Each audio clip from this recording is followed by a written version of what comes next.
إن الحمد لله نحمده ونستعينه ونستغفره ونعوذ بالله من شرور أنفسنا ومن سيئات أعمالنا من يهده الله فلا مضل له ومن يضلل فلا هادي له وأشهد أن لا إله إلا الله وحده لا شريك له وأشهد أن محمدا عبده ورسوله يا أيها الذين آمنوا اتقوا الله حق تقاته ولا تموتن إلا وأنتم مسلمون يا أيها الناس اتقوا ربكم الذي خلقكم من نفس واحدة وخلق منها زوجها وبث منهما رجالا كثيرا ونساء واتقوا الله الذي تساءلون به والأرحام إن الله كان عليكم رقيبا يا أيها الذين آمنوا اتقوا الله وقولوا قولا سديدا يصلح لكم أعمالكم ويغفر لكم ذنوبكم ومن يطع الله ورسوله فقد فاز فوزا عظيما وإن خير الكلام كلام الله وخير الهدي هدي محمد صلى الله عليه وسلم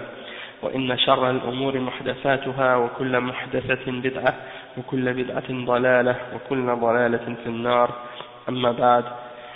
Donc aujourd'hui c'est le cours 113 et on commence le chapitre 40 aujourd'hui. C'est un nouveau chapitre qui s'intitule Babun man jahada shay'an min al-asma'i was-sifat, c'est-à-dire un chapitre au sujet de celui qui renie quelque chose des noms d'Allah et de ses attributs. Qu'est-ce que l'islam dit à ce sujet-là? Donc on va tout de suite commencer à lire l'explication du titre par le Cheikh Salih Al-Fawzan. On va voir qu'est-ce qu'il dit à ce sujet-là. الشيخ الذي قول الشيخ رحمه الله باب من جحد شيئا من الأسماء والصفات أي ما حكمه وما دليل ذلك.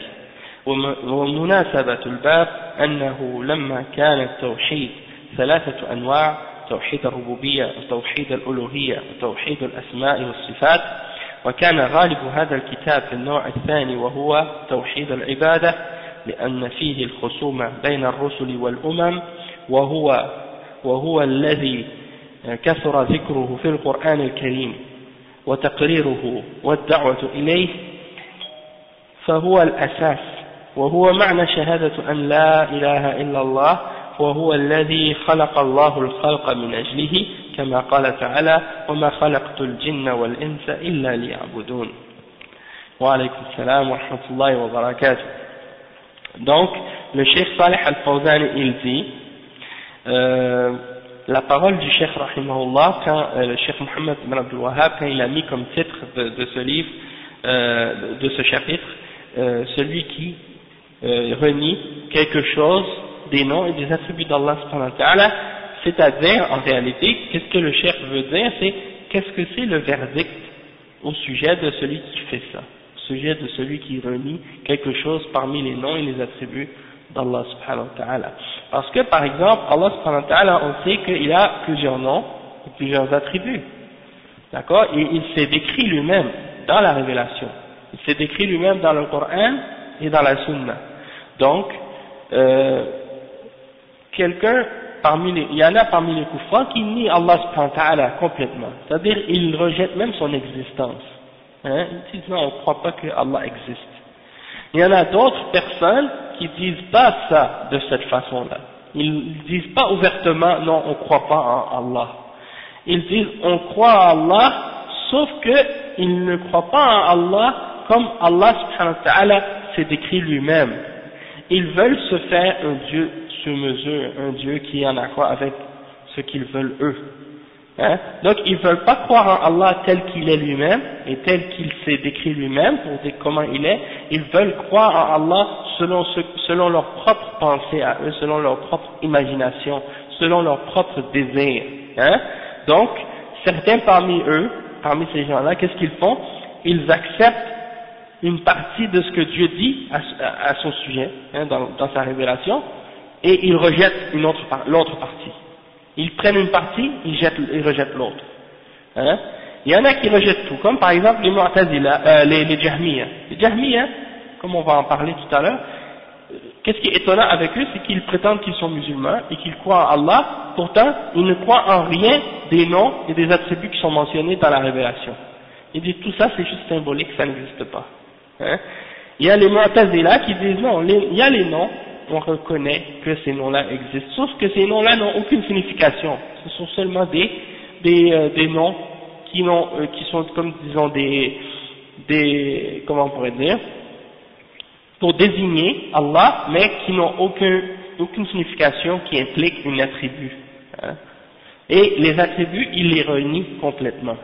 Parce que, soi-disant, ce sont des attributs ou des qualités qui appartiennent aux êtres humains et aux créatures, et si on les applique à Allah subhanahu wa ta'ala, ça implique une ressemblance entre le créateur et la créature, donc ils cherchent à nier ces attributs-là justement parce qu'ils craignent de faire une ressemblance entre le créateur et la créature, et on va voir que ça c'est pas un argument valable.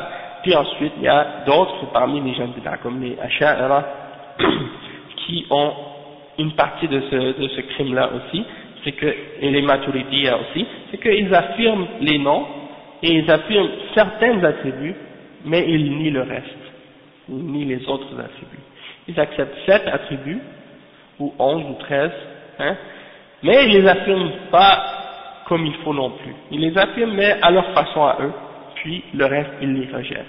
Donc, c'est pour dire que ça c'est sans parler des chrétiens, des juifs, des autres qui déforment aussi les attributs d'Allah et qui donnent à Dieu des attributs de la création qui font des ressemblances entre l'homme et Dieu, et entre Dieu et la création, ou même parfois avec entre les animaux et Dieu, comme les hindous par exemple, ou d'autres. Donc, c'est-à-dire que tous ces gens-là prétendent croire en Dieu, mais en quel Dieu ils croient? C'est ça la question. Est-ce qu'ils croient en Dieu qui s'est décrit lui-même et qui s'est révélé lui-même à la création par ses prophètes et ses messagers et la révélation, ou bien ils croient en un Dieu qu'ils se sont imaginés eux-mêmes et qu'ils ont inventé, hein, et qui n'est pas réel, hein. Donc, ça c'est le sujet de ce chapitre, d'accord? Et c'est très important de le connaître et de le comprendre. Donc, le cheikh dit c'est quoi le verdict au sujet des gens qui nient les attributs de Dieu. Donc, celui qui dit Dieu n'existe pas, ça, on est clair sur ce sujet-là que c'est un kafir, c'est pas un croyant. Mais ces gens-là sont une minorité dans l'humanité, il n'y en a pas beaucoup. Toutefois, il y a une autre catégorie qui disent, comme on a dit tout à l'heure, ils croient en Dieu, ils disent oui, Dieu existe, sauf qu'ils nient des attributs de Dieu. Ils affirment certaines, ils nient les autres. Quelle est la différence entre celui qui dit par exemple, oui, je crois que Dieu est tout puissant, mais je ne crois pas que Dieu, il voit tout. Ça équivaut, et ça revient à nier l'existence de Dieu aussi. Parce que tu es en train d'enlever à Dieu une de ses caractéristiques, et une de ses qualités, et une de ses attributs, qui le distingue et qui lui appartient à lui seul. Donc c'est pas seulement pour que quelqu'un soit un athée, comme souvent on dit un athée ici, en français on dit un athée, en arabe on dit mulhid. Pour que quelqu'un soit un athée, on considère qu'il faut qu'il nie l'existence de Dieu, qu'il refuse d'accepter Dieu. Alors que dans l'islam, quand les ulama de l'islam expliquent la aqidah et qu'ils parlent du mulhid, ils ne parlent pas seulement de celui qui renie ou qui rejette l'existence de Dieu, mais ils parlent également de toute personne qui rejette un attribut parmi les attributs de Dieu. Hein? Donc c'est pas nécessaire que tu renies tout. Si tu renies une seule attribut, ça suffit pour que tu sois un mulhid, un athée, hein, dans l'islam. Puis on va expliquer le verdict plus en détail au fur et à mesure qu'on va avancer. J'ai ramené un petit livre ici. Ça c'est un livre qui s'appelle Al-Fawaid al-Muntaqa min Sharh Kitab al-Tawhid, le cheikh Mohammed ibn Uthaymin. C'est écrit par un des élèves du cheikh, je pense, c'est Abu Muhammad Ismail ibn Marshoud Ibrahim al-Rumayh. Et qu'est-ce qu'il a fait cet élève? Il a pris tous les points importants et les règles de base qu'il a extraits de l'explication du cheikh Mohammed ibn Uthaymin au sujet de son sharh de Kitab al-Tawhid, Al-Qawl al-Mufid. Donc il a extrait tous les principes et les règles et les points bénéfiques et il les a mis dans un seul livre. Hein. Et donc il est sorti avec un petit livre vraiment, vraiment bénéfique qui contient 97 faïda. 97 faïda, c'est-à-dire 97 points bénéfiques qu'il a extraits du sharh du livre de l'explication de Cheikh Ibn Uthaymin. Et le point al-fa'idatul khamisa wal khamsun, le bienfait 55, le principe 55 qu'il a extrait, c'est justement au sujet de celui qui rejette les attributs d'Allah subhanahu wa ta'ala, et il les a divisés en deux catégories.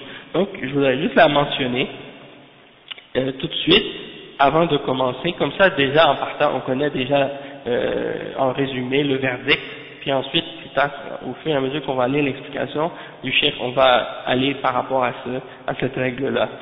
Le cheikh il dit al-jahdu lis-sifati naw'an, de renier les attributs d'Allah, c'est divisé en deux catégories. جحد تكذيب أو جحد تكذيب وهو كفر لأنه تكذيب لله ولرسوله صلى الله عليه وسلم، وجحد تأويل ويكون كفرا إذا لم يكن له مساغ في اللغة العربية، ويكون فسقا إذا كان له مساغ في اللغة العربية ولا دليل عليه. Donc, qu'est-ce qu'il explique? Il dit que le fait de rejeter ou de renier les attributs d'Allah subhanahu wa ta'ala, c'est divisé en deux catégories. La première catégorie, c'est tu rejettes parce que tu renies, tu traites de mensonge. Tu rejettes parce que tu traites de mensonge. Donc c'est une forme de kufr.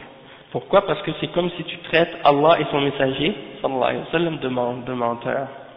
Donc ça c'est une forme de mécréance.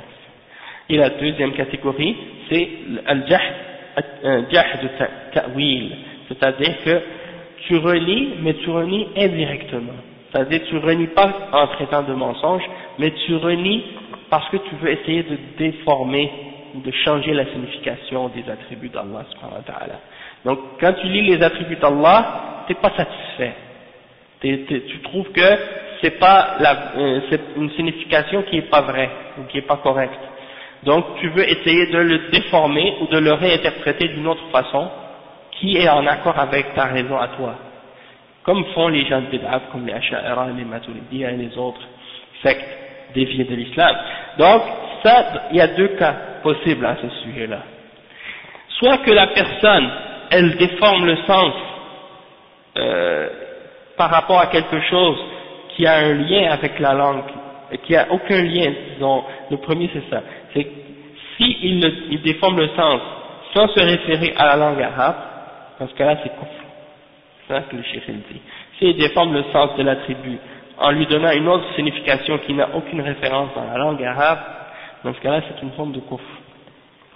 Mais s'il déforme le sens par rapport en lui donnant une signification qui a un lien dans la langue arabe, mais qui n'est pas supportée par une preuve, alors dans ce cas-là c'est un péché. يكون فسقا إذا كان له مساغ في اللغة العربية ولا دليل عليه. Donc ça c'est un petit résumé, vraiment résumé à ce sujet-là. Bien entendu, il y a des livres qui le décrivent beaucoup plus en détail. Mais on va peut-être plus tard, peut-être au cours prochain, Inch'Allah, ramener peut-être une explication beaucoup plus spécifique et plus détaillée à ce sujet-là. Ça c'est juste pour donner une petite idée, en gros, comment marche ce principe. Donc le cheikh dit que pourquoi le cheikh Mohammed bin Abdul Wahhab a mentionné ou a parlé de ce sujet-là dans ce livre à cet endroit. Pourquoi il a mentionné ce chapitre-là?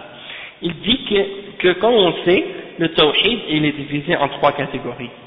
Il y a tawhid al-rububiyyah, c'est-à-dire l'unicité d'Allah dans la souveraineté, le fait que c'est lui qui est le tout-puissant, c'est lui qui est le créateur, c'est lui qui est le maître de toutes choses, c'est lui qui crée toutes choses, c'est lui qui donne à toutes choses sa subsistance, qui fait vivre et qui fait mourir, et ainsi de suite.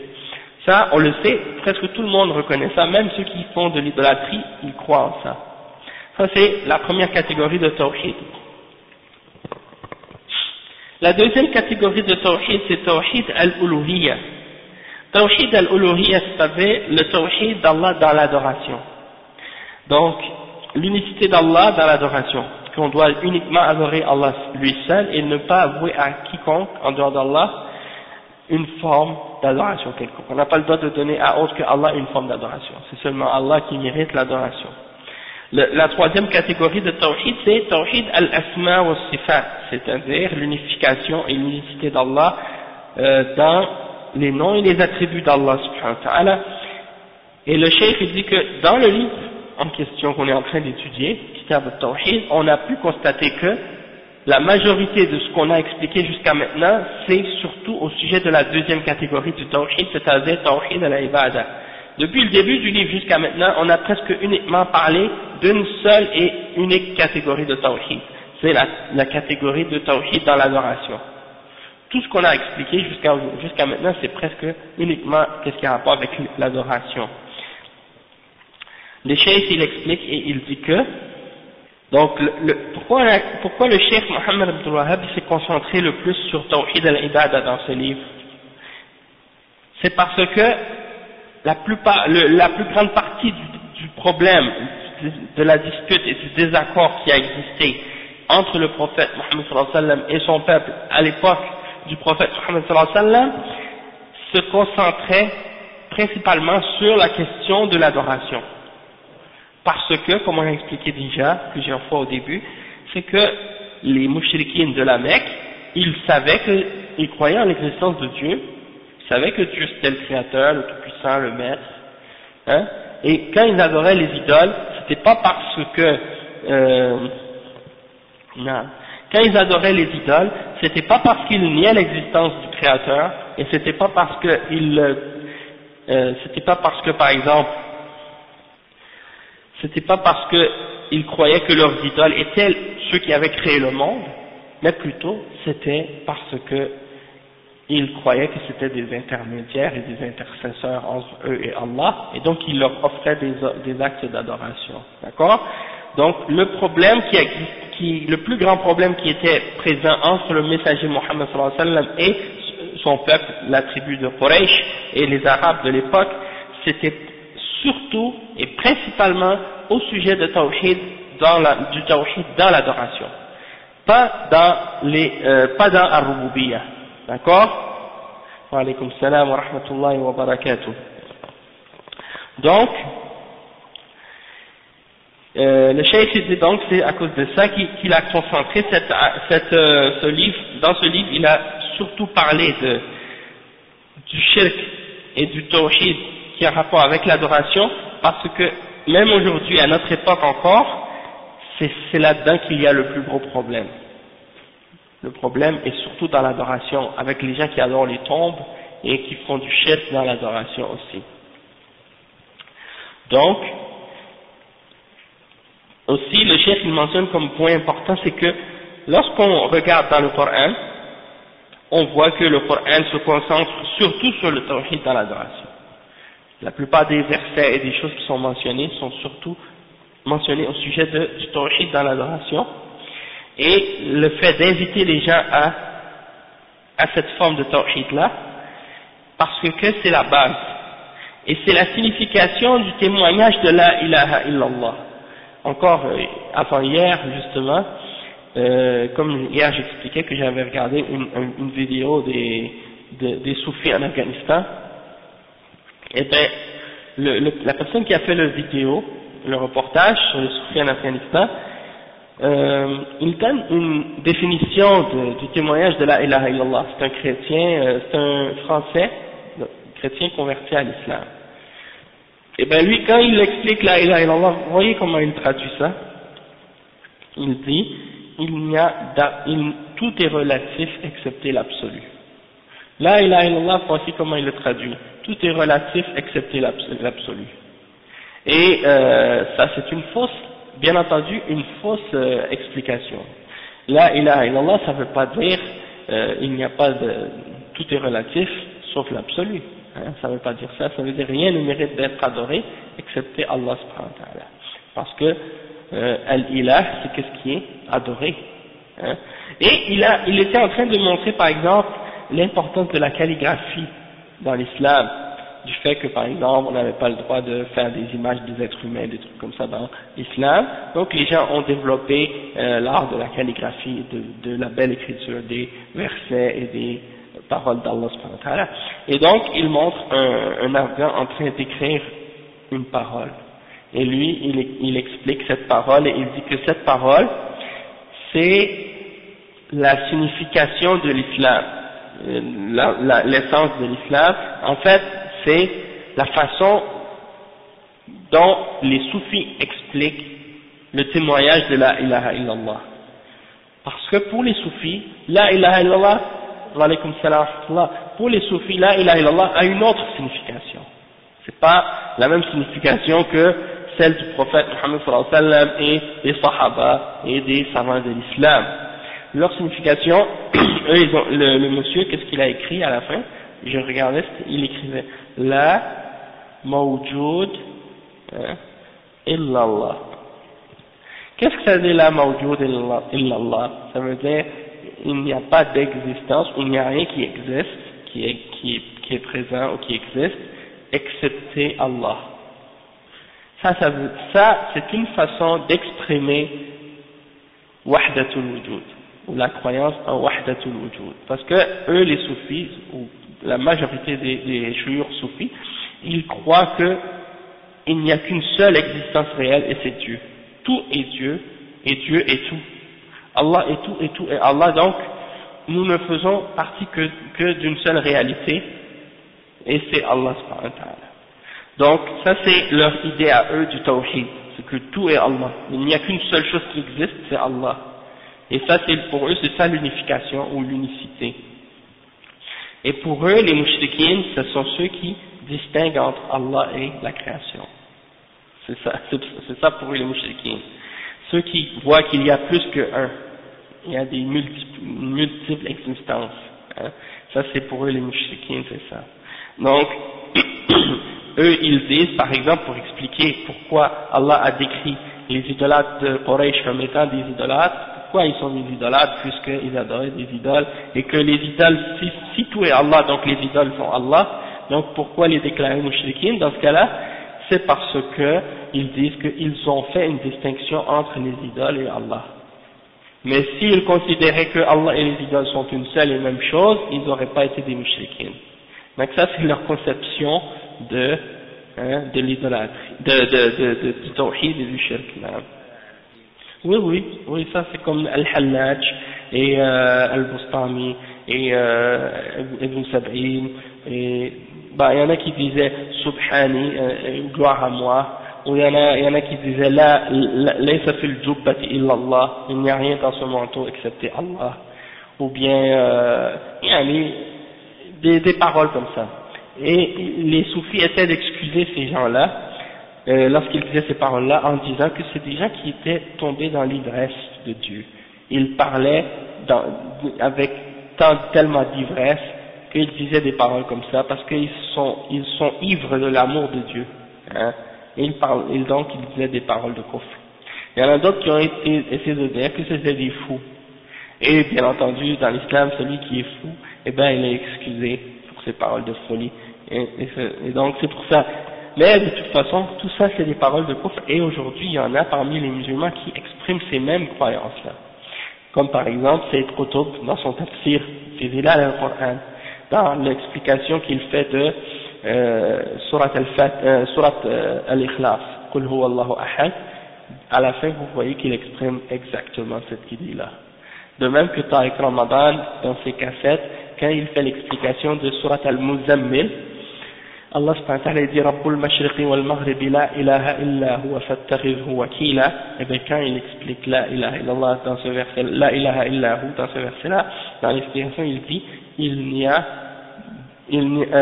rien qui existe que lui. Hein, il n'y a rien qui existe que celui qui a tout créé. Donc c'est comme s'il était en train d'exprimer en même temps wahdatul wujud. Et ça c'est pas surprenant. Pourquoi? Parce que justement on a vu que Sayyid Qutb, lui-même qui est un des fondateurs ou un des plus importants membres des Ikhwan, défendait la croyance en Wahdatul Wujud, hein, et également Hassan al-Banna, qui était le fondateur même de la secte des Ikhwan al-Muslimin, était un soufi de la tariqa al-Hissafiyya, al-Shaziliyya, et en plus de ça, il croyait lui aussi en Wahdatul Wujud et s'est exprimé dans des poèmes qu'il récitait, et les chouïrs ont mentionné même ces poèmes-là dans leurs livres. Donc, ce serait pas étonnant dans ce cas-là de voir, étant donné que Tariq Ramadan est le fils d'un des plus grands élèves ou d'un des plus proches élèves de Hassan al-Banna, hein, je pense que ça s'appelait Saïd Ramadan, donc il a épousé la fille de Hassan al-Banna, et donc c'est pour ça que, bien entendu, ces traditions-là se poursuivent dans la famille, et qu'il exprime la même pensée, les mêmes idées, les mêmes croyances d'égarement que son grand-père. Hein. Donc, ça c'est pour vous dire l'égarement et le danger de ces croyances de kufr. Donc, la signification de la ilaha illallah, c'est pas la mawjouda illallah. C'est la ilaha illallah, les ulama ont expliqué que ça veut dire la ma'bouda bihaqqin illallah. Il n'y a rien qui mérite réellement d'être adoré excepté Allah subhanahu wa ta'ala. Ça c'est la vraie signification de la ilaha illallah, et cette signification-là, elle est mentionnée et exprimée à plusieurs reprises dans plusieurs expressions du Coran, hein, comme par exemple Ani abudullah wajtanibu at-taghut, ou bien par exemple فمن يكفر بالطاغوت ويؤمن بالله فقد استمسك بالعروة الوثقى, ou bien إنني براء مما تعبدون إلا الذي فطرني فإنه سيهدين. Donc tous ces versets-là expriment le fait que pour dire la ilaha illallah, la signification de la ilaha illallah, c'est de rejeter tout ce qui est adoré en dehors d'Allah et d'affirmer que seul Dieu mérite d'être adoré. Ça c'est le tawhid dans l'adoration. D'accord? Donc c'est pour ça qu'il faut bien comprendre cette signification-là, et il faut également comprendre qu'il y a beaucoup de gens qui ont dévié au sujet même de la compréhension et de la signification de ce témoignage de la foi. Et c'est ce qui fait en sorte que nous les musulmans aujourd'hui, on est tous divisés en groupes et en sectes. Et c'est pas des groupes et des sectes qui se sont divisés sur des choses de divergence d'ijtihad, mais sur des fondements même de la religion et de la compréhension même de cette religion-là. Hein? Donc, quand on lisait hier et dans les cours passés, les cours derniers, on a parlé du fait de juger selon la loi d'Allah, on a expliqué donc que c'est pas seulement dans les questions des droits et des biens qu'on doit juger selon la charia, ou dans les punitions pour les crimes, mais principalement et fondamentalement de juger selon la charia dans les questions d'aqida, et fondamentalement dans la signification de la ilaha illallah. Donc si tu veux commencer par juger par la loi d'Allah et par la charia, il faut bien commencer par juger par cette charia, par le Coran et par la sunna, dans qu'est-ce que signifie la ilaha illallah. Hein? Et il y en a qui veulent pas qu'on fasse ça, qui veulent qu'on dise non, laissez chaque personne comprendre la ilaha illallah comme il veut. Hein? Donc ça c'est bien entendu légal. Hein? Donc c'est pour comprendre que c'est pour savoir que pour comprendre la ilaha illallah, il faut revenir au Coran et à la Sunna. Après le cheikh il dit que Allah subhanahu wa ta'ala, c'est lui qui a créé la création, et il a créé la création justement pour qu'ils appliquent la signification de la ilaha illallah. C'est pour ça qu'il nous a créés. Parce que Allah il dit وَمَا خَلَقْتُ الْجِنَّ وَالْإِنسَ إِلَّا لِيَعْبُدُونَ. Je n'ai créé les djinns et les hommes que pour qu'ils m'adorent. Ça c'est le verset 56 dans Surat Al-Dhariyat. Est-ce qu'il a laissé le truc sur le feu? Tu peux l'enlever parce que ça y est. Ouais. L'objectif a été atteint. sinon on va s'asphyxier là. Barakallahu fik.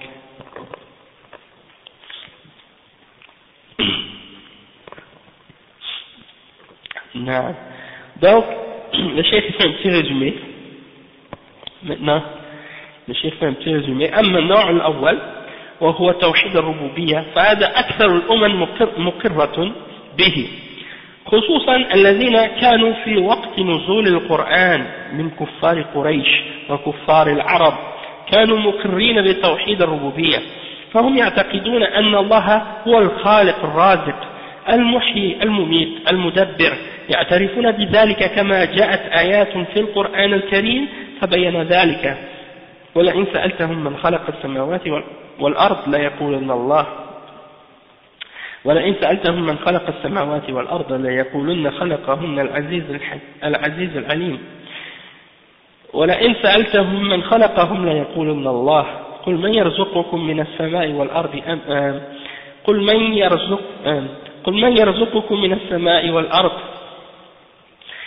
أم من يملك السمع والأبصار ومن يخرج الحي من الميت ومن يخرج الميت من الحي ومن يدبر الأمر سيقولون الله قل من رب السماوات السبع ورب العرش العظيم سيقولون لله وقل من بيده ملكوت كل شيء وهو يجير ولا يجار عليه إن كنتم تعلمون سيقولون لله.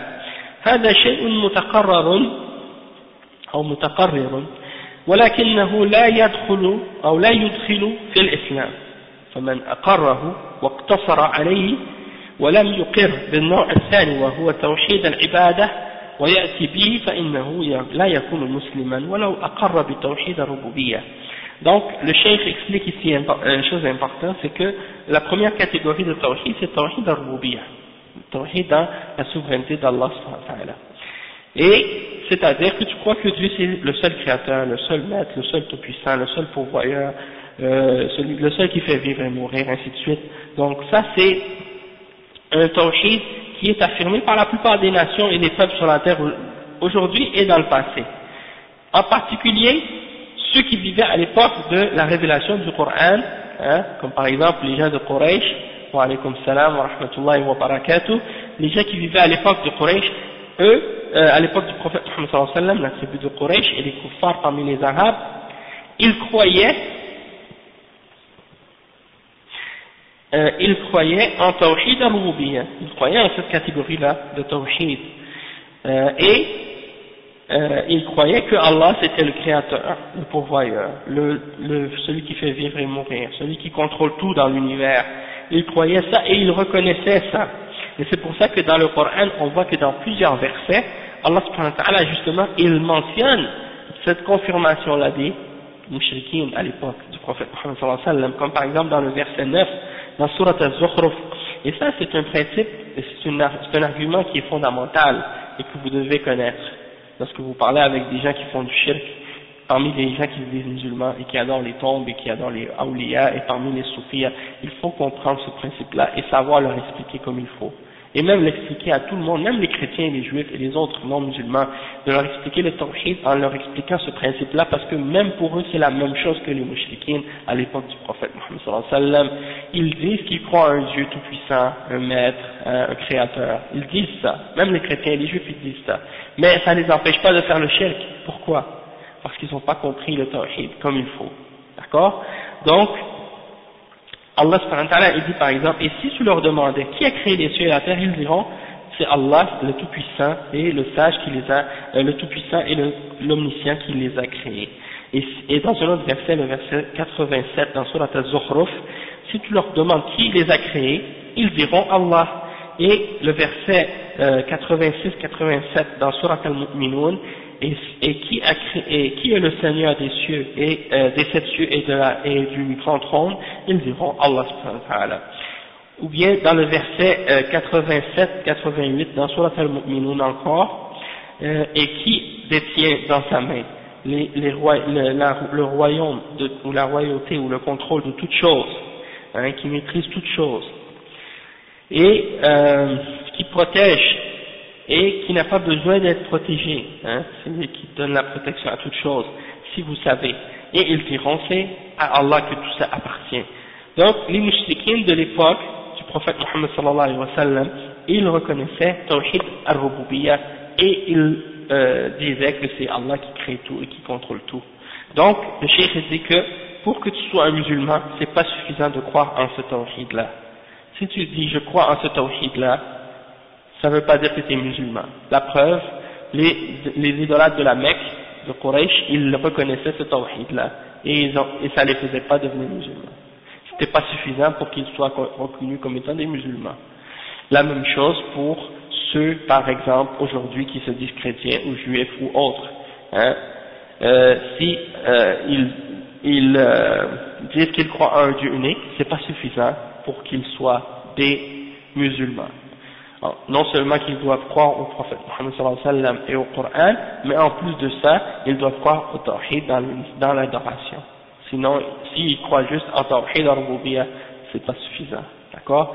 Et qu'est-ce qui est étonnant aujourd'hui, c'est que vous voyez des gens, par exemple, parmi les gens de bid'a et les gens de shirk, comme les soufis par exemple, qui critiquent les gens qui appellent au tawhid, qui critiquent ceux qu'ils appellent les wahhabis, vous êtes des wahhabis, donc ils les critiquent en disant qu'ils sont des wahhabis et en disant que ils sont en train de dire que ceux qui, par exemple, respectent les saints et respectent les morts et les savants et tout, ils disent que ces gens-là sont pas des musulmans, sont des mushrikines, donc ils disent que les wahhabis, ils n'ont pas raison là-dedans.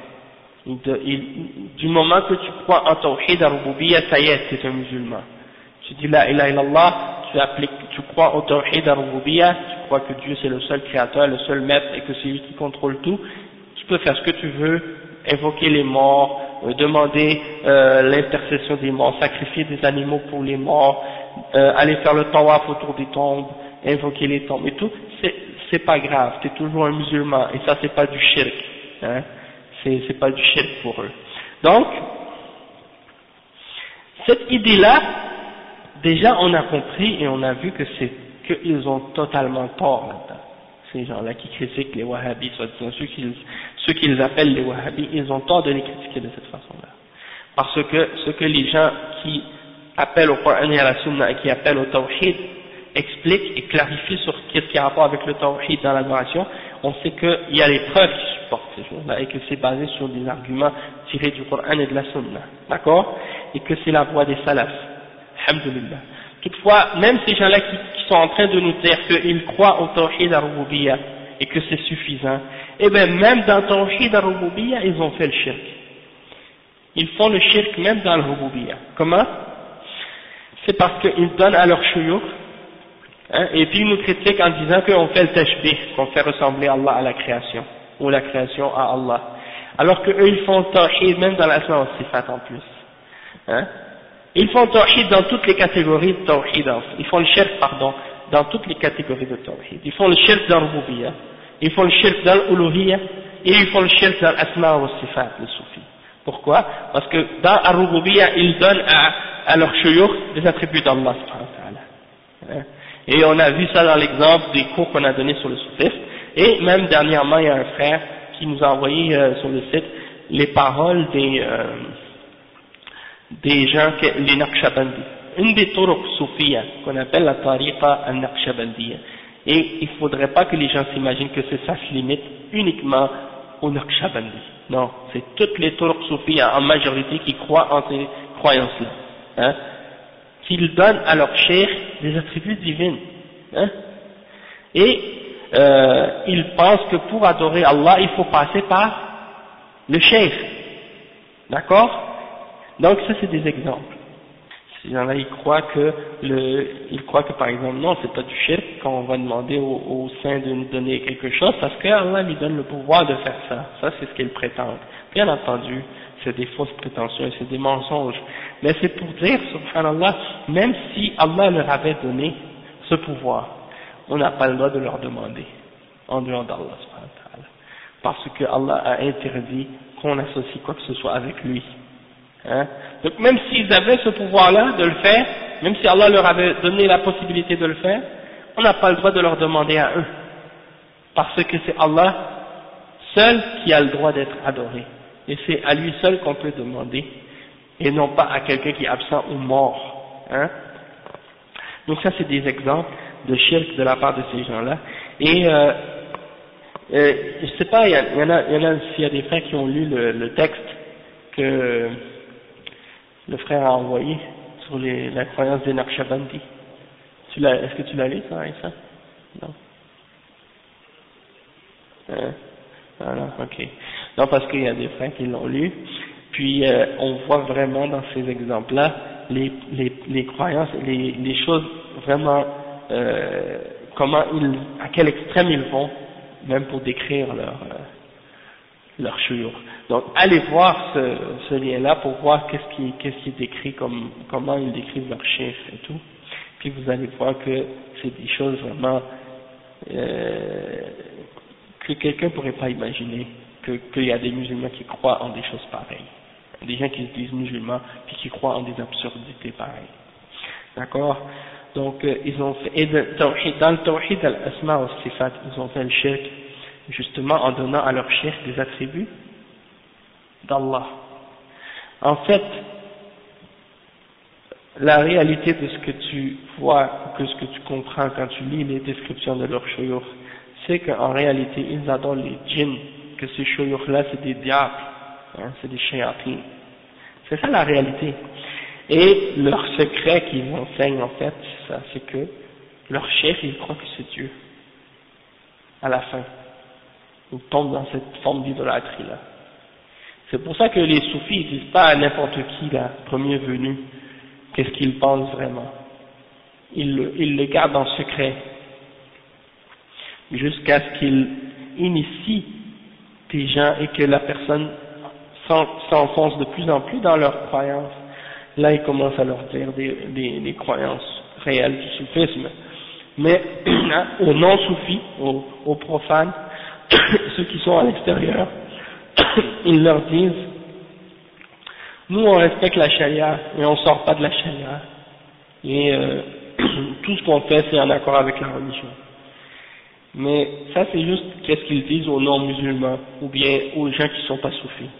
Mais quand tu rentres avec eux, puis que tu t'infiltres à l'intérieur, ou bien que tu t'enfonces avec eux dans les l'égarement qu'ils enseignent, et là tu réalises qu'il y a beaucoup d'autres choses cachées, et que c'est de l'égarement et de la mécréance.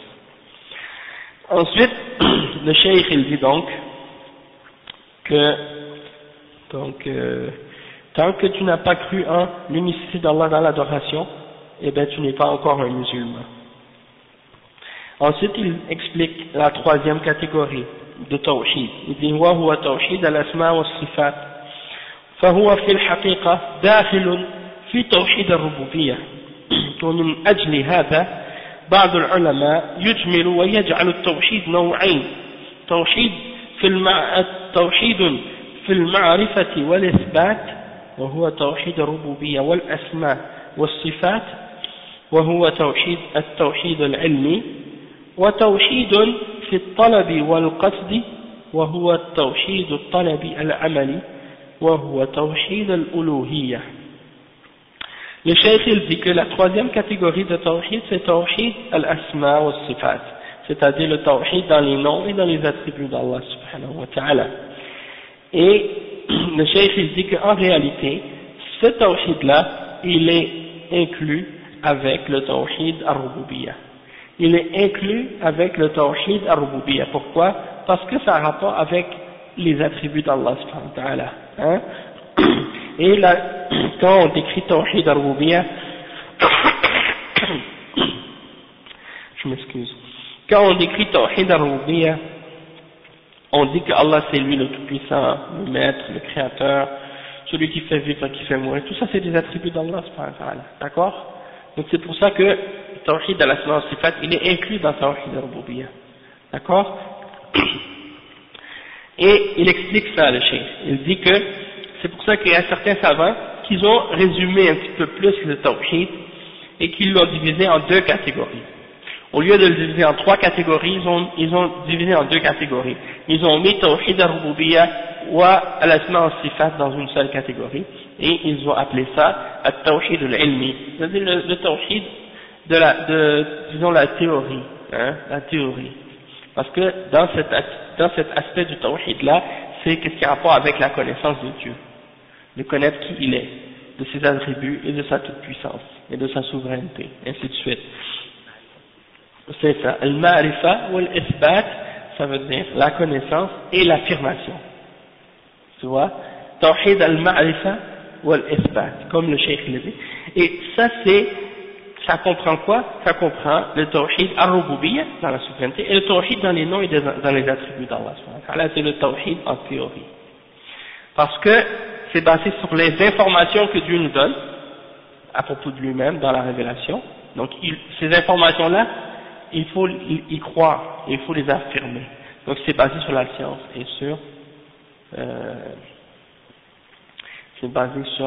et sur l'affirmation. Donc il y a des gens qui disent, par exemple, il y en a pour certains, le tawhid c'est juste une question de théorie, de connaître ça et ça, tawhid, tawhid al-rububiyya wal-uluhiyya wal-asma wa-sifat, et il dit ça fait pas vivre un cœur, il dit ça fait pas vivre un cœur, comme pour essayer de dénigrer le tawhid et l'étude du tawhid, ils essaient de dire, mais non, le tawhid, il faut que ce soit vivant, il faut pas que ce soit juste des théories. Alors qu'une grand aspect, une des parties les plus importantes du tawhid, c'est justement le tawhid qui est théorique, le tawhid de la connaissance et de l'affirmation.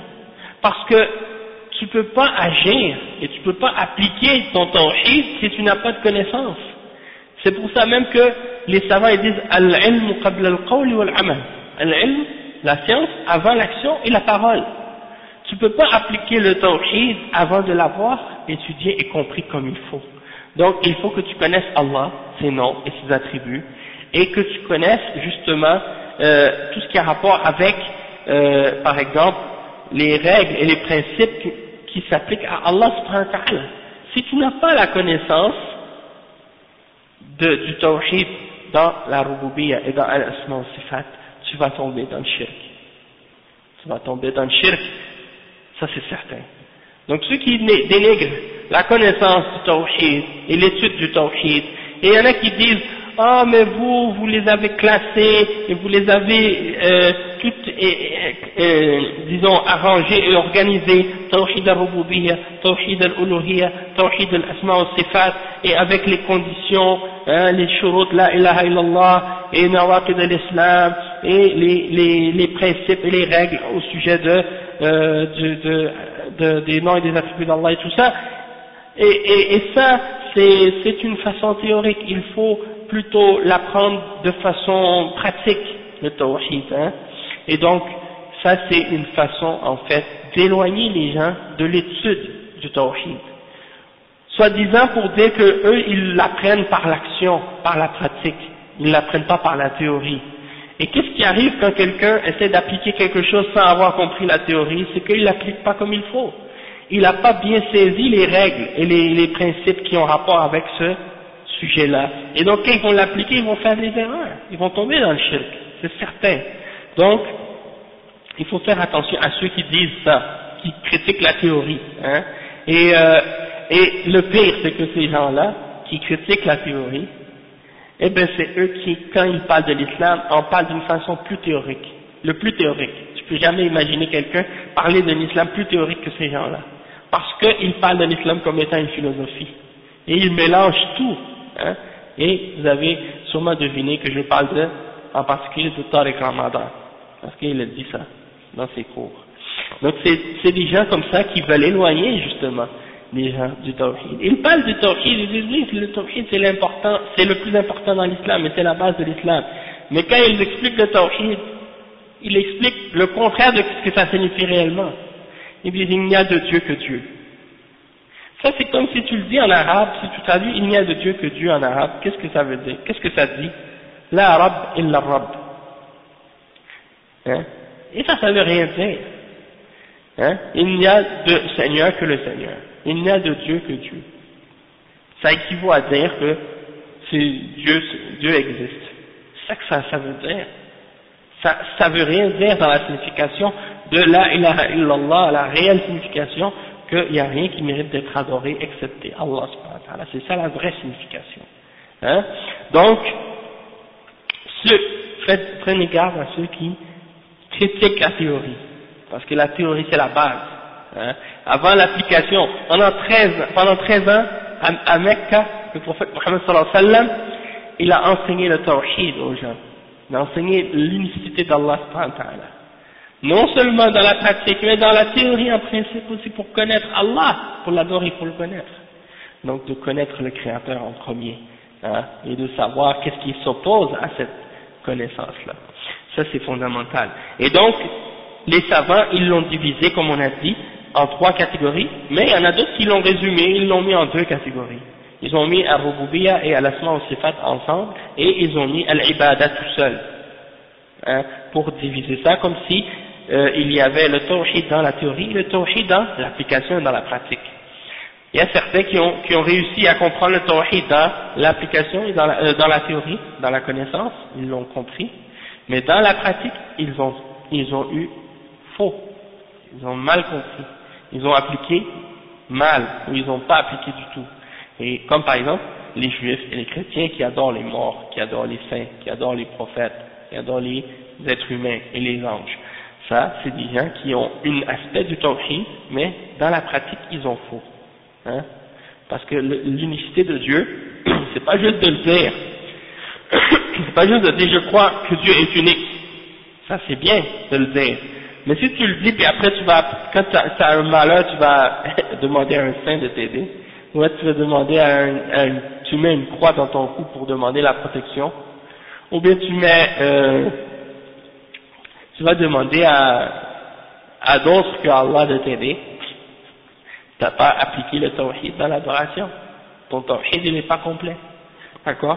Donc, les ulama, ils ont appelé ce tawhid-là, le tawhid al-ibada, ils l'ont classifié dans la 2e catégorie, comme on a dit, et ils l'appellent tawhid fi talab wal qasd. Juste un instant, c'est le tawhid dans la recherche et l'intention. Non. Ça aussi, c'est contraire au tawhid. Par exemple, les gens qui utilisent des talismans, ou des gris-gris, ou des amulettes, ou n'importe quoi de ces choses-là, et qu'ils croient que ces choses-là ont un pouvoir de repousser le mal, en dehors d'Allah subhanahu wa ta'ala, ça c'est une forme de shirk également. L'œil avec un triangle, ou bien la main avec l'œil dedans, ou tous ces trucs de porte-bonheur, ou de talisman, ou de trucs comme ça, quelqu'un qui croit que cette chose-là a un pouvoir en lui-même de repousser le mal en dehors d'Allah subhanahu wa ta'ala, il a commis un shirk majeur, et il sort de l'islam en ayant fait cet acte de shirk. La ruqya, c'est qu'est-ce qui est tiré du Coran et de la Sunna, d'accord? C'est qu'est-ce qui est tiré du Coran et de la Sunna. Toutefois, il y en a parmi les charlatans et les magiciens, les sorciers là, et ceux qui s'appellent les marabouts aussi, et ceux qui appellent parfois les chounours, les guérisseurs. Ceux-là, ils n'utilisent pas le Coran et la Sunna pour faire la ruqya. Ils écrivent des talismans, les noms des djinns, les noms des diables, hein, les noms des shayatines, et parfois ils écrivent des versets de Coran avec du sang, ou ils écrivent des versets de Coran à l'envers, ou ils font toutes sortes de sacrilèges, et ils les mettent dans des poches de cuir, ou avec d'autres choses, et puis dernièrement justement, il y a un frère en France, c'est Abu Abdullah à Paris, qui m'a donné un vidéo, quand j'étais là-bas, c'est un vidéo qui a été fait par Hayat al-Amr bil Ma'ruf wa an-Nahy 'anil Munkar en Arabie Saoudite. Qu'est-ce qui se passe, c'est qu'il y a disons un comité qui travaille dans l'ordonnance du bien et d'interdiction du mal, et parmi eux il y en a qui se spécialisent dans la chasse aux sorciers, d'accord, c'est-à-dire pour attraper les sorciers et les arrêter, hein, et appliquer la peine de l'islam sur eux. Donc qu'est-ce qui se passe, c'est que ils ont attrapé plein de sorciers, plein de magie, des trucs comme ça, et tout ce qu'ils trouvent, ils ont mis plein d'exemples de ce qu'ils ont trouvé sur une table, et ils montrent ça dans la vidéo. Ils disent, regardez, on a trouvé chez un telle chose, et ça c'était une amulette, ou c'était une sorcellerie que le magicien a fait pour ensorceler telle personne, soit pour par exemple séparer entre un homme et sa femme, ou soit pour que cette femme tombe amoureuse de tel homme. Des fois tu te dis, subhanallah, comment ça se fait, cette femme-là, elle était tout à fait normale, tout à fait bien, une belle fille, mashallah, et puis tout d'un coup elle tombe amoureuse de n'importe qui, tu vois, un voyou, un gars perdu, puis elle peut plus se séparer de lui, elle est prête à quitter sa famille, tout le monde pour aller avec lui, personne ne comprend plus rien, qu'est-ce qui se passe avec elle, hein. Et puis c'était une fille qui était religieuse et pratiquante et tout d'un coup elle s'égare en suivant ce gars-là. Et là les gens se posent des questions. On le sait, moi je le sais parce que les Haïtiens pratiquent beaucoup la magie, ils pratiquent beaucoup les sortes de voodoo comme ça. Et des fois quand ils veulent avoir une fille, ils font de la magie pour attirer la fille. Et puis c'est pour ça que tu vois des fois les pires gars qui tombent avec les filles parfois qui vont avec eux, tu te dis mais comment cette fille-là reste avec ce gars-là? Eh bien c'est comme ça souvent. Et il y a d'autres exemples comme ça, ils utilisent la magie pour des fois faire du tort à quelqu'un, par jalousie, par envie ou pour d'autres raisons. Eh bien, ils ont trouvé des exemples de choses comme ça. Il y en avait une des choses qu'ils ont trouvé, c'était une serviette sanitaire et ils ont écrit le Coran dedans, hein, les versets ou bien le nom d'Allah dedans en tout cas. Et ils ont montré également des gens qui sont allés chez des magiciens. Le magicien, il a sur une robe, il a rempli la robe avec toutes sortes de talismans. Sur la robe au complet, tu vois, c'est rempli plein de talismans et des soi-disant des formules magiques pour protéger. Et il montrait par exemple que la personne disait oui mais je peux pas sortir avec ces vêtements-là.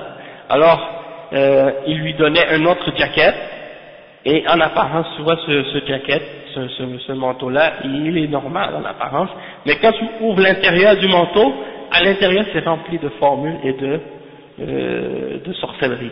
Et c'est des formules par lesquelles ils invoquent les djinns. Le plus étonnant c'est que quand tu lis dans les livres des soufis, ils ont des livres de dua, parfois des invocations, des prières à faire.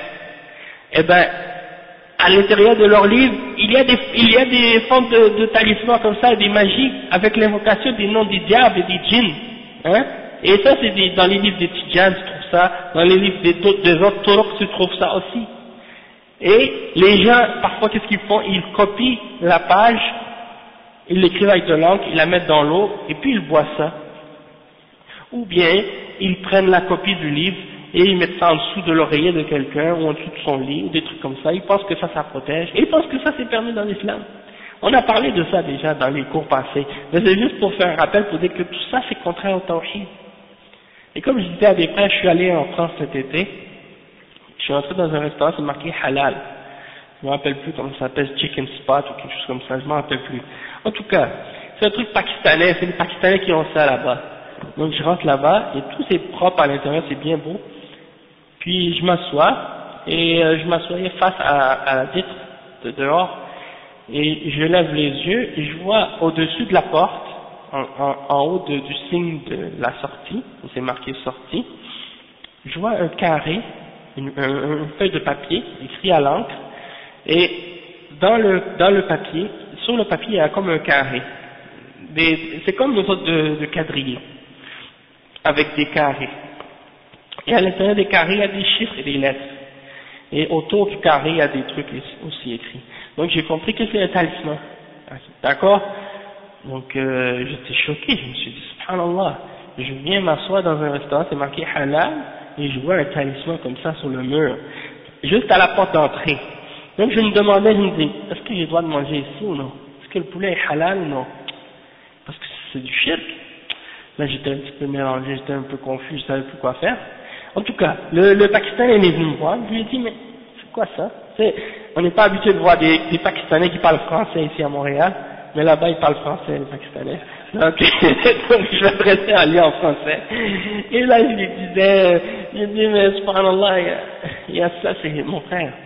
Qu'est-ce que c'est cette chose-là? Là il me dit, ben ça c'est mes parents qui m'ont donné ça, ils m'ont dit de mettre ça dans le magasin. C'est soi-disant pour protéger et tout. J'ai dit, tu sais que dans l'islam, c'est seul Allah qui peut nous protéger et qu'on n'a pas le droit de mettre notre protection, de chercher la protection de ce genre de choses-là. Il nous a regardé comme ça avec un air comme un petit peu mal à l'aise. Désolé, comme ça on voulant dire je m'excuse, comme si c'est pas ma faute en fait et tout. C'est comme si on voulant dire parce que c'est comme ça, c'est comme eux, ça fait partie, exactement, pour eux ça fait partie maintenant de la culture, ils réalisent pas que ça c'est des choses qui sont en opposition avec l'islam. Et le shirk maintenant, il est entré dans les cultures des pays musulmans. Et c'est pour ça que lorsqu'ils entendent, par exemple, la da'wa au Coran et à la Sunna et de revenir à la voie des salafs et tout, eux ils disent ah ça c'est des wahhabis, ils s'opposent à notre culture. Ils réalisent pas qu'on est en train de ramener les gens au Coran et à la Sunna. Et il y en a qui veulent pas justement cet appel au Coran et à la Sunna, parce que parmi eux il y en a qui détestent l'islam et qui ont trouvé un moyen de faire passer le shirk chez les gens sans ouvertement rejeter l'islam. Donc, en apparence, ils sont musulmans, mais au fond d'eux-mêmes, en réalité, ils ne croient pas en l'islam.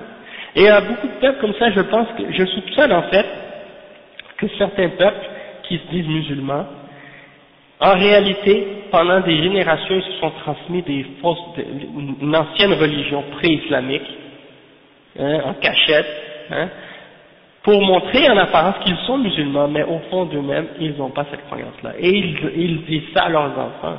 Ils disent quand ils sont petits, écoutez, nous, on est musulmans, mais on n'a pas la même croyance que les autres musulmans. On a ces croyances différentes.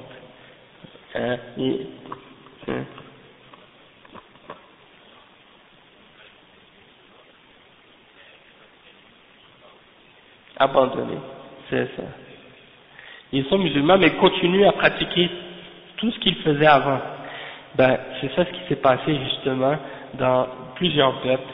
Et ça m'a rappelé justement quand je suis allé, je vous avais raconté ça une fois, je suis allé justement, c'était pas loin d'ici sur Rosemont, il y a un petit dépanneur sur Rosemont, en face du parc. Et puis je suis rentré là-bas, je vois le truc, c'est marqué en arabe et tout. Et j'ai demandé, j'ai dit, vous êtes musulman? Ils m'ont dit oui. Mais la fille qui servait à la caisse, elle dit, on est musulmans, mais on est une autre sorte de musulmans, je sais pas c'est quoi. Et là, elle demande à sa mère, elle dit, maman, on est quelle sorte de musulmans? Ouais, elle sait pas. Et là, sa mère, elle dit, on est des Ismaélites. Et j'ai dit, ah, mais ça, c'est pas des musulmans, ça, Ismaélites. Donc, c'est pour dire que, c'est comme ça. Les traditions sont transmises, et puis tu vois que des gens, ils ont d'autres croyances. Ils sont musulmans, ils disent musulmans, mais ils ont d'autres croyances que celles des musulmans. Donc tout ça, c'est en opposition avec le tawhid. D'accord? Ça, c'est pour répondre à ta question, à ce sujet-là. À la ruqya aussi, ben c'est ça. C'est que la ruqya qui est faite selon le Coran et la Sunna, c'est de réciter des versets du Coran ou des du'as du prophète sallallahu alayhi wa sallam sur la personne qui est affectée par quelque chose ou par une maladie ou par une magie pour la guérir de ce problème-là. Mais pas de réciter des paroles diaboliques ou des paroles de sorcellerie puis d'essayer de montrer que, par exemple, ça c'est islamique. Hein?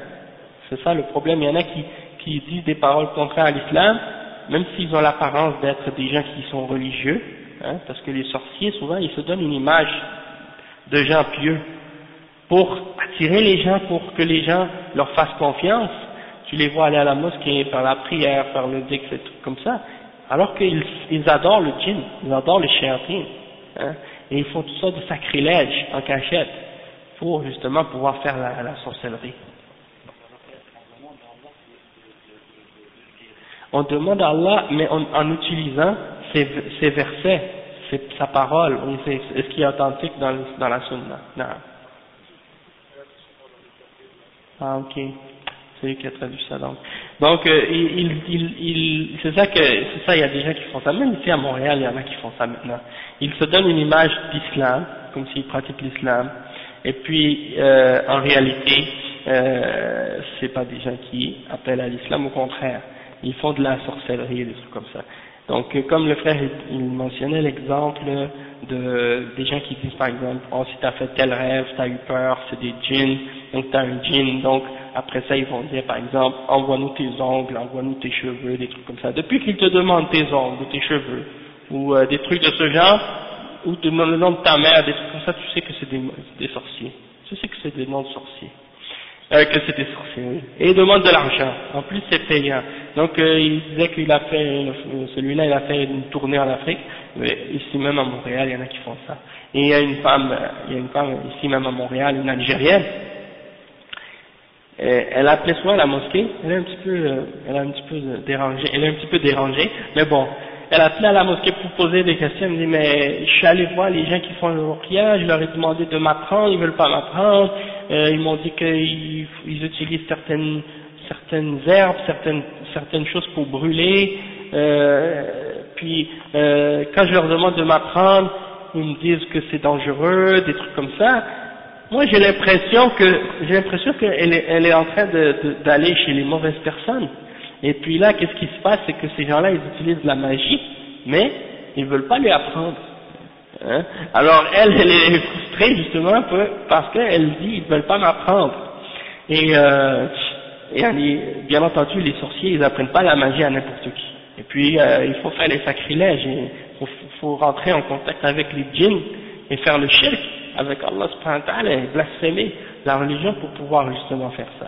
Et en France, il y en a plein comme ça, et en Afrique, et ailleurs, il y en a plein comme ça. Parce que le rabbin shara'i, il t'incite à apprendre à faire la ruqya pour toi-même. Exactement. La personne qui, comme le frère dit, la personne qui fait la ruqya selon la charia.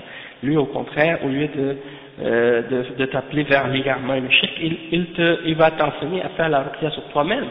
Et à te montrer comment, en récitant le Coran, en récitant les invocations, hein, et pas en utilisant des trucs de magie là comme ça. Et puis c'est pas compliqué du tout. Au contraire, c'est très facile. Tout musulman est capable de le faire. Il n'y a pas un don spécial que certains musulmans ont là à faire ça. Et puis que wa alaykoum salam wa rahmatullahi wa barakatuh. Barakallahu fik. Ouais, exact. Il y en a comme ça, ils disent on peut guérir tout, on peut guérir le sida, on peut guérir le cancer, on peut guérir tout ça, et puis ils vont voir ces gens-là, ils font confiance à ça, et puis c'est tout ça, c'est du mensonge, et puis ils font de l'argent avec ça. Ouais, non, il y a des gens qui exagèrent avec ça, oui.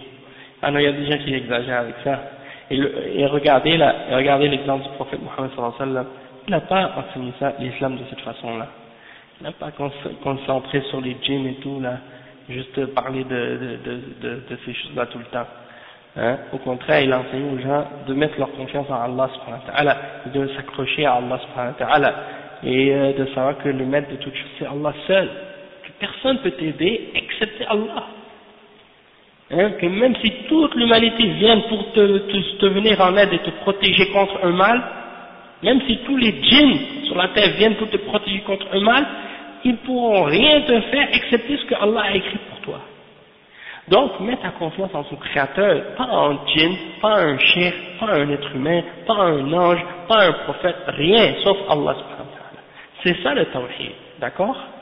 Donc, on va continuer, Inch'Allah, l'explication.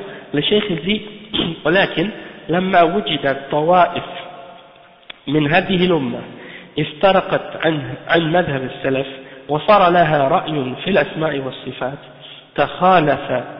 تخالف الحق جعل هذا قسما ثالثا من أجل الرد عليهم وبيانه للناس فجعل التوحيد ثلاثة أقسام توحيد الربوبية وتوحيد الألوهية وتوحيد الأسماء والصفات لأن هذا التقسيم تفصيلي والتقسيم الأول إجمالي.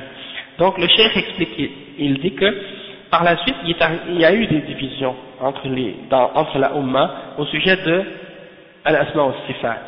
Et on a vu apparaître des sectes qui opposent la voie des salafs au sujet des noms et des attributs d'Allah subhanahu wa ta'ala. Et chacune de ces sectes avait une opinion divergente sur la question des noms et des attributs d'Allah subhanahu wa ta'ala qui est en contradiction avec la vérité. Alors, les savants de l'islam ont fait une troisième catégorie, hein, la tawhid qui s'est divisée en deux catégories, tawhid al-ma'rifa wal-ithbat et tawhid al-talabi wal-qasdi, wal-amali, ils l'ont divisé en trois. C'est-à-dire la première catégorie qui est de la connaissance et de l'affirmation, ils l'ont divisé en deux, tawhid al-rububiyya ou tawhid al-asma wa sifat. D'accord? Pourquoi? Pour clarifier pour les gens cette catégorie-là de tawhid dans laquelle ils avaient des erreurs, ils avaient dévié de la vérité. Hein? Et on peut dire donc que maintenant les savants ont divisé le tawhid en 3 catégories. Le tawhid dans la souveraineté d'Allah, le tawhid dans les noms et dans les attributs, et le tawhid dans l'adoration. Et que ça c'est la division plus détaillée du tawhid, tandis que la division en 2 catégories, c'est une division plus résumée. D'accord? وقد وجدت نابتة في الآونة الأخيرة على طريقة علماء الكلام تجعل التوحيد قسما واحدا وهو توحيد الربوبية فقط وتنكر ما عداه فلم يزيدوا على ما أقر به المشركين على ما أقر به المشركون ولم يعلموا أو هم يتجاهلون أن القرآن الكريم قد دل على التوحيد بأقسامه الثلاثة في آيات كثيرة. Il dit dans les temps récents, dernièrement, il y a un groupe qui est apparu, qui suit la voie des gens de Kalam, qui suivent la méthode des philosophes, des gens qui font de la théologie spéculative, hein, et ils se basent sur la logique grecque et d'autres trucs de ce genre, et donc ils suivent la voie des Jahmiya, des Mu'tazila, des Ash'ara, des Maturidiyya, et ils divisent le tawhid. Ils ne divisent pas le tawhid, en fait pour eux le tawhid c'est une seule et unique catégorie, et c'est le tawhid dans la souveraineté, le tawhid al-rububiyya. Et pour eux, si tu crois en tawhid al-rububiyya, tu crois qu'il y a un créateur, celui le maître de tout, ça y est, t'es un musulman, t'es un croyant. Même si tu fais des actes de shirk, c'est pas grave. Mais si tu as des croyances de shirk, c'est pas grave. Hein? Et pourquoi vous pensez que les exemples dont vous avez parlé tout à l'heure, de ruqya, des formes de shirk que les gens font avec les talismans et toutes ces choses-là, pourquoi vous pensez que ça s'est répandu dans ces pays-là? C'est parce que c'est dans ces pays-là où ces sectes elles sont le plus présentes, c'est dans ces pays-là que le shirk se répand le plus, parce qu'ils ne croient pas en tawhid al-ibada. Donc, puisqu'ils ne croient pas en tawhid al-ibada, et que le tawhid qu'on leur a enseigné, c'est le tawhid des Ash'ara et des Mu'tazila et des Jahmiya, pour eux, tu dis qu'il y a un Dieu unique, un créateur, ça y est, t'es un croyant, t'as unifié Allah. Donc, tu peux faire le sihr, tu peux faire d'autres trucs de ce genre comme ça, hein. Il y en a qui croient que c'est pas grave, que t'es quand même musulman, parce que tu reconnais qu'il y a un créateur, hein. Et parce qu'ils n'ont pas compris le tawhid comme il faut.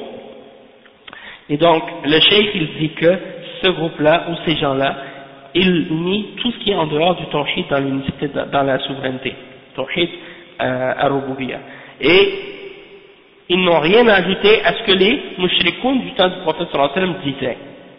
Et donc, soit qu'ils ne savent pas, ou bien qu'ils font semblant de ne pas savoir que le Coran a affirmé les 3 catégories du tawhid dans plusieurs versets. D'accord? Après le cheikh dit وحدث طائفة أخرى تقول إن التوحيد 4 أقسام تزيد من عندها توحيد الحاكمية ولم تعلم أن هذا القسم الذي زادوه هو قسم توحيد الألوهية وليس قسيما له ويجوز اعتباره من توحيد الربوبية من ناحية أن التشريع من اختصاص الرب سبحانه وتعالى. Donc le cheikh il dit qu'il y a un autre groupe qui est apparu aussi récemment qui divise le tawhid en 4 catégories et ils font entrer dans le tawhid une autre catégorie qui s'appelle al-hakimiyya. Et al-hakimiyya, le cheikh il dit que ça c'est pas une catégorie supplémentaire dans le tawhid, ça fait partie du tawhid dans l'adoration. Donc on n'a pas besoin d'en faire une catégorie séparée, elle fait partie déjà du tawhid dans l'adoration d'Allah subhanahu wa ta'ala, et elle ne divise pas le tawhid dans l'adoration. Et le cheikh il dit que on peut également considérer tawhid al-hakimiyya comme faisant partie également de tawhid al-rububiyya, parce que si on regarde du point de vue que c'est Allah seul qui a le droit de légiférer et de rendre halal et haram, donc dans ce cas-là ça fait partie de la toute-puissance d'Allah et du fait que c'est lui qui contrôle tout dans l'univers. Et donc ça fait partie des particularités d'Allah que c'est lui seul qui a le droit et qui peut légiférer et rendre légal ou illégal, ou licite ou illicite, ou halal ou haram. Et ceux, comme on a expliqué, qui ont divisé ou qui ont ramené cette 4e catégorie-là, c'était uniquement pour concentrer l'attention des jeunes et des gens sur le takfir et sur le pouvoir politique, pour essayer de les inciter justement à faire le takfir des dirigeants, pour les amener à se rebeller et à faire des coups d'État et des rébellions contre les dirigeants musulmans. Et ça, c'est la voie des Khawarij. Donc, juste de prendre ça en considération. Après le cheikh, il dit ensuite: وقد تكلم الشيخ على توحيد الألوهية في معظم أبواب هذا الكتاب، بل في أول باب منه يقول كتاب التوحيد وقول الله تعالى: وما خلقت الجن والإنس إلا ليعبدون، فاعتنى بتوحيد الألوهية لأنه هو المقصود، وتوحيد الربوبية دليل عليه وداخل في ضمنه. Donc le cheikh il dit qu'on voit que le cheikh Mohammed ibn Abdul Wahhab, dans ce livre, il a parlé du tawhid dans l'adoration dans la plupart de ses chapitres dans ce livre, et même que le premier chapitre s'appelle Kitab al-Tawhid, et c'est-à-dire la parole d'Allah: je n'ai créé les djinns et les hommes que pour qu'ils m'adorent. Donc on voit qu'il s'est concentré surtout sur le tawhid dans l'adoration. Pourquoi? Parce que c'est le but de notre existence, c'est le but de notre création, et parce que le tawhid dans la souveraineté, quand le cheikh il mentionne par exemple des choses qui ont rapport avec tawhid al-rububiyyah, pourquoi? Parce que Allah subhanahu wa ta'ala il mentionne tawhid al-rububiyyah, mais quand il mentionne tawhid al-rububiyyah, c'est pour justement l'utiliser comme preuve pour défendre ou pour supporter ou pour prouver tawhid dans l'adoration. C'est-à-dire pourquoi c'est seulement Allah qu'il faut adorer et pas autre chose? Parce que c'est seulement Allah qui est le Tout-Puissant, qui est le Maître, qui est celui qui contrôle tout. Donc on utilise le tawhid al-rububiyyah comme preuve pour défendre l'unicité dans l'adoration. D'accord? Donc c'est une preuve pour le tawhid dans l'adoration, et ça rentre donc dans cet aspect-là. Ensuite, il termine ce point-là en disant: ثم ذكر في هذا الباب توحيد الأسماء والصفات ولم يذكر توحيد الربوبية، لأن توحيد الربوبية معترف به عند جميع الخلق وتقر به حتى الأمم الكافرة على جاهليتها وشركها، ولكنه خص باب الأسماء والصفات هنا لأن منكريه من هذه الأمة من الفرق الضالة كثيرون،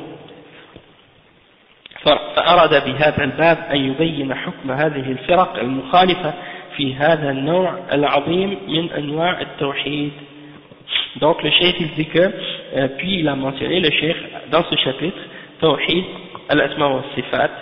Il n'a pas mentionné Tawhid al-Rububiyyah parce que le Tawhid al-Rububiyyah, comme on a dit, il est reconnu par la plupart des peuples, et même les peuples mécréants, dans leur jahiliya et dans leur shirk, ils reconnaissent Tawhid al-Rububiyyah, mais il a fait un chapitre spécifiquement sur le tawhid dans les noms et dans les attributs d'Allah subhanahu wa ta'ala, parce que ceux qui nient cet aspect-là du tawhid, ils sont très nombreux, et il y a beaucoup de sectes déviées qui ont des erreurs à ce sujet-là.